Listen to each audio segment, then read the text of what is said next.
Hi, David Vizard here, and you are watching PowerTech 10. If you could give me a few minutes of your time, 10 or 20 maybe, I can give you the benefit of what is now over 64 years of race winning and performance engine building. So stay tuned. So what's our subject material for this issue, which will be, I'll put it across the bottom, right? See if I got that right. What we're going to do here is we are going to build what I loosely call a cocktail engine.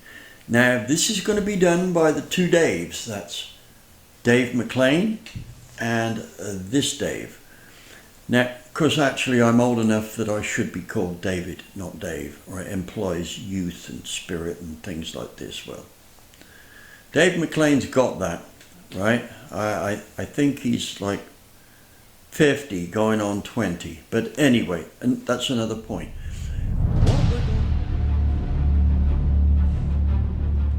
There's a stack of stuff left over from testing. Now, not all the tests, not by a long shot, are done on the dyno. I mean, sometimes I make up fixtures and things like this to test one particular aspect. Like for my production racer, I made up a fixture that I could take along to the factory, dig in their box of rockers and check the ratio of every rocker at 10 thousandths lift and full lift on the camshaft to see what they delivered in terms of lift. Well, they were supposed to be 390, but I managed to get plenty of lifters which would deliver just a shade over 400. Had they said that's not legal, like I said, you try and find any of those parts that are out of tolerance, right? So anyway, what we're doing is we're collecting all the parts we've got. Got a whole lot of rockers, and it's for a small block Ford. We have got pistons, we just don't have a matching set. We have got some rods for this. Of course, we got a block. We've got some heads. The two heads that we're going to put on there aren't the same, right? Both are good heads. But we've contacted Mike Jones here, and he is going to do a cam which suits, as far as possible, the spec of every cylinder. And what we're calling this engine is the cocktail engine. Now, how well do we expect it to go? Going to look at it this way. Even if we used all stock parts, except we raised the compression ratio and ported the head or heads, it would make big horsepower. If we used all the best parts, it would make bigger horsepower, right? So our cocktail engine should fall between good horsepower and very good. And the beauty of it is, most of these parts we won't have to pay for. We already have them, right? So let's get with it. First off the block, and I'll let Dave take it from here. Whenever we build a performance engine, we try to do what we can to make sure that all the parts we use are the same as much as possible. The same length rods, the same pistons, the same cam lobes, the same valves, all these things. But what if we have a bunch of good used parts, ones that are perfectly fine, but they're not all the same? How much difference does it really make in horsepower? We're going to find out. We've got a name for this build, the cocktail motor.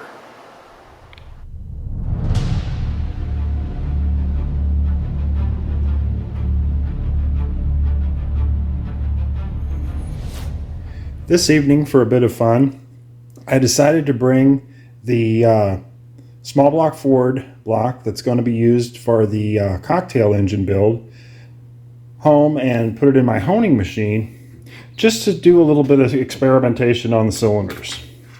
I have my gauge set at 4 inches 5 thousandths nominal, and right now the cylinder is about 3 under that at the bottom and about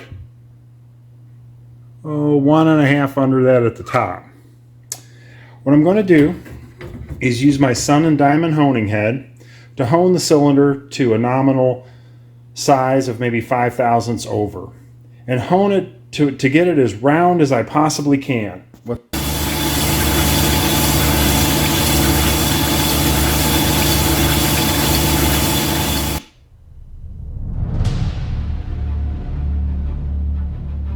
The gasket that I'm using for this test is a stock replacement Felpro gasket. Now I've got my well-worn Goodson torque plate attached.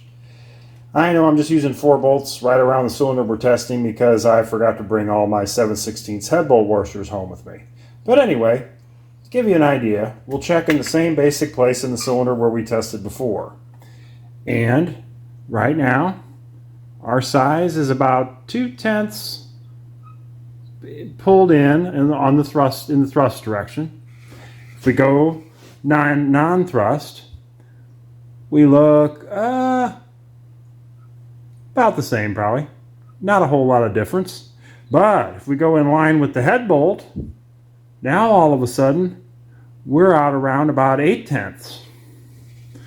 Let's go the other direction. Really, we're out close to 1/1000th in that direction. So the torque plate really does make a difference on these lightweight 5-liter cases. Anyway, I thought you'd find that interesting. Literally, as we speak, Dave is finishing off the detailing of the block. He'll probably have filmed that, assuming his wife's there to film it. But what I'm going to do here is round off what we need to know about the start of this project. First, the next issue, Dave will be showing how he finishes the block off in a gorgeous blue paint. I'm going to show you a block my daughter did for me when she was about 15. Well, here's our block. Jackie has just finished painting this in a gorgeous metallic blue. This shot here shows what the block looked like finished, but this isn't the one. This one's painted in just a regular blue. Imagine this in a metallic blue and you'll get the idea of what the finished block looked like. This was a 331 build and she notched where the rods had to go, deflashed the block, primed it, painted it, and that engine made, it was a 331, I think it made on the dyno. Now I built the rest of it. That was about 530 odd horsepower.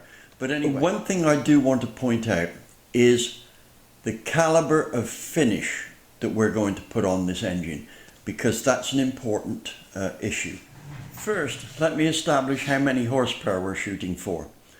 Over 400. I would think we'll probably send this motor out with around about 425 odd horsepower and an RPM capability of 7,500 RPM. This means that though they may be assorted, the parts that go into it have to be good. Right? It could be that it's a 331. I'm going to see if a certain crankshaft company will donate a 3¼ inch stroke crank for this, in which case we could be looking at something near 485 horsepower and a pretty big torque output, right? Enough to whoop any 351, no sweat.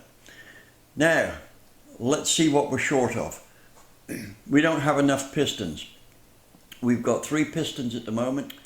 2 are for a 5.09 rod and 1 is for a 5.4 rod with a stock stroke.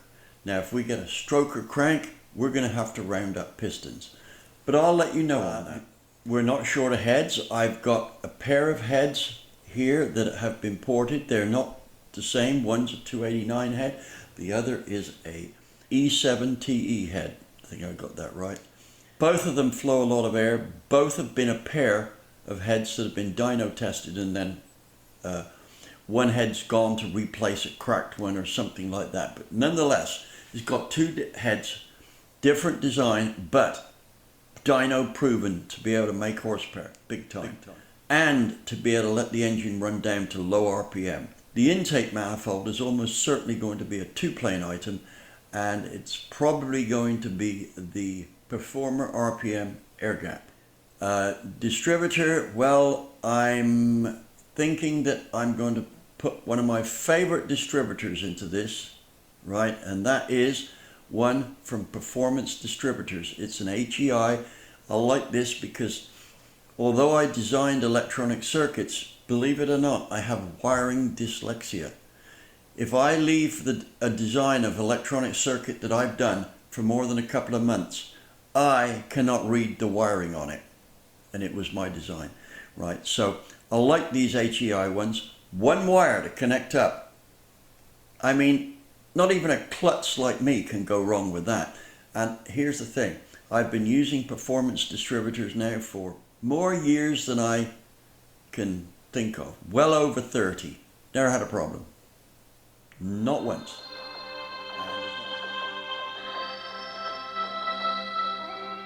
So exactly what is in the future for this build?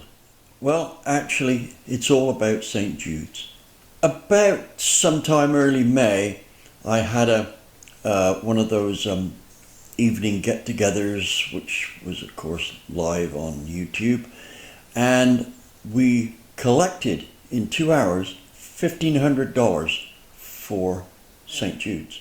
The plan with this engine is that we are going to take out our personal expenses out of it, rock bottom ones. I'm taking about $500 out for the pair of heads and other stuff, right? And mostly that's materials I used to grind it and expenses I've got in it and valve guides and all that. Dave is taking out the cost of any parts he's had to buy, plus the cost of a basic engine build, because he's so busy that it has cost him already if he builds this engine, he's had to deny having a customer. So although it's an exotic build, he's only charging a basic rebuild. So we're just going to take out our particular expenses out of this, right? No profit for us at all. In fact, I know I'm going to make a loss of $500 out of it. But the engine will be for sale, right? And I think we're going to do it as the best bidder.